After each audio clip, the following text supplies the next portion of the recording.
Hey, welcome back. It's Emily and Nicole.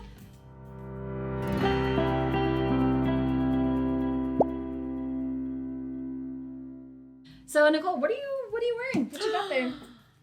I am supporting a band, you guys, and this band has supported us, so I felt like I should support them. And their name is the Balo 4, and But there are 6 of them. There are, and they keep getting bigger and bigger and bigger. We should mention that our husbands are in this band. This will link to their page directly. What are you wearing? I've got some Stevie, as in Stevie Nicks, as in the singing voice I would choose to have out of all the singing voices. We went to her concert this summer. She sounds almost better live than she does recorded. She was, and she's amazing. what, 75? Mm-hmm. 2? She is. And she actually lived in Utah. This episode is sponsored by Utah. And Stevie Nicks. And Stevie Nicks. Thanks, Stevie. You know who you are. Do you know what Stevie is not? She's not gross. Stevie, and neither are the Balo 4. They are not gross. You know what? They are not gross. They are great. You know what is gross? Cream cheese. You might like cream cheese, but she does not like No, cream it is cheese. gross. If no one has told you cream cheese is gross, stop eating it. I don't mind it. No. Yeah. You know what's gross to me? Lake Mead. You know what's even grosser? The carp in Lake Mead. Has anybody ever seen those? Do you know what's grossest? The human bodies that are being pulled out of Lake Mead right now. That's pretty bad. I don't think I want to swim there. You know what else is gross? Feet. Oh, feet. Don't put your feet on me. Don't. And I don't want to see your feet. So you know what's gross? Parasites. Oh yeah, parasites. I don't like those. Oh, you know what? Another word that I don't like? Ew. Blurb. Blurb. Just go ahead, say it. Blurb. Blurb. Does that? Some people may really like to say it though. It's kind of fun to say, but it's not fun to hear. It is fun Blurb. to say. It's like your lips bounce off each other. Blurb. Do you know what? Going to the dump. Going to the dump. Going to the dump. But it feels so nice when you go to the dump and you get rid of it. So I don't know. That one. But if you could put one of those clothesline clips on your nose like this, then it won't be so bad. But it is gross to go to the dump. Toenail clippings? Ooh, those are so gross. That's kind of gross. Oh, accidentally walking on a toe clipping. I don't prefer cockroaches. Black widows. Oh, it's Black Widow season here in Utah. Black widows, if you are watching this, you are gross. Yeah, you are. You should get a new life. You are gross. Cakes in the urinal. Do you feel bad for them? I do. That's gross. Oh, I do feel bad for that is their sole purpose. I feel bad for them. They were born to do that. And what are you doing in the urinal?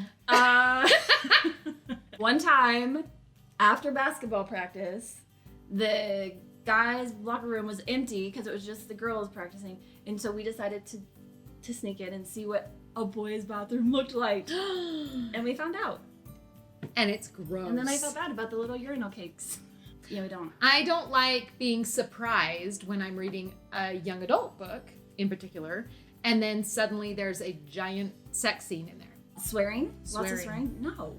Also, something that's gross in young adult books is the way they make teenagers seem like reckless and defiant and mindless.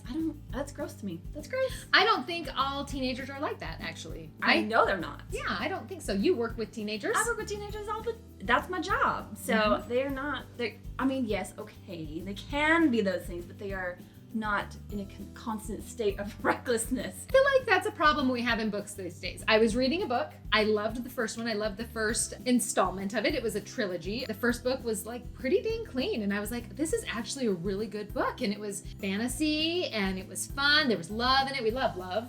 Love. We love love. And I was so excited for book number 2 to come out. And I picked it up. And within the first chapter, it was gratuitous sex. Like, to the point that even in adult books, it would be a lot.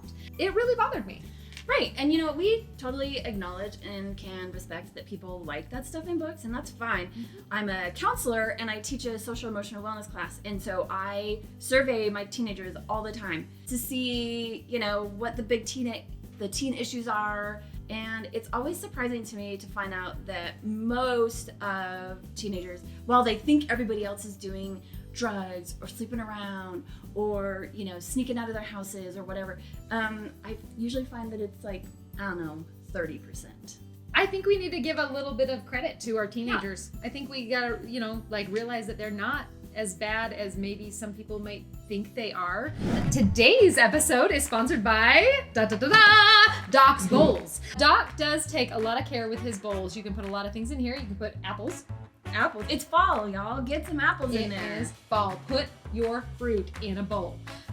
If he hears enough uproar about people wanting to buy his bowls, maybe he'll sell one. And you might be that lucky person. Doc's Bowls, still not a business.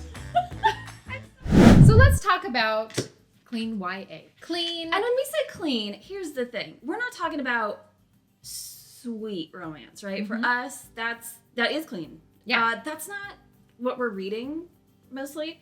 We're reading like mainstream young adult. Yep. And so clean for us is anything that doesn't have a lot of swearing and a lot of graphic anything really. Yeah. So those are kind of our parameters. Not a lot, just pretty simple. And we have some favorites, but it's been harder and harder for us to find books we love, young adult books we love. Just recently, we both read Call It What You Want. So Bridget Kemmerer, her young adult stuff is super great. And I have talked about her often. There's a reason. It's because it's real teenagers doing really cool things, and they have real teenage, emotions and issues, but she does it in a way that is not gross. Stephanie Perkins has some books that are lovely. Yep. That are wonderful books. Again, we totally agree that teenagers have things that they are dealing with.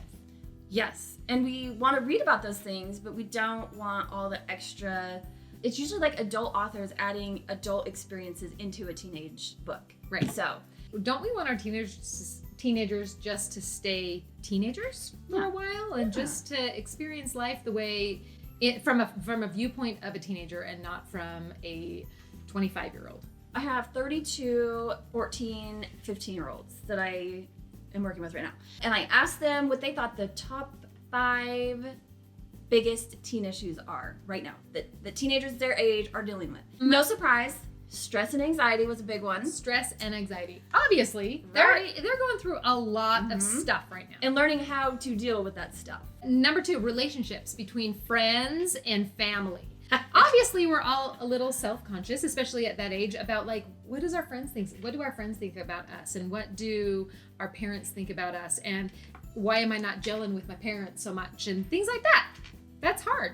That kind of leads into the next one, which was fitting in, which is like, that is as old. I mean, when we were growing up, 90s teenagers, fitting in was still a big deal then too. Peer pressure, good old fashioned peer pressure, still alive, still well. Drugs and alcohol. That's something that they worry about. And they do actually deal with that a lot. To do, not to do. Yeah. And is it enticing? Is it not enticing? Is it something that they feel pressured into? So that's one of them. Would it make them cooler? Would it make them more likable? Yeah. It's hard to try and fit in, but not know how you fit in.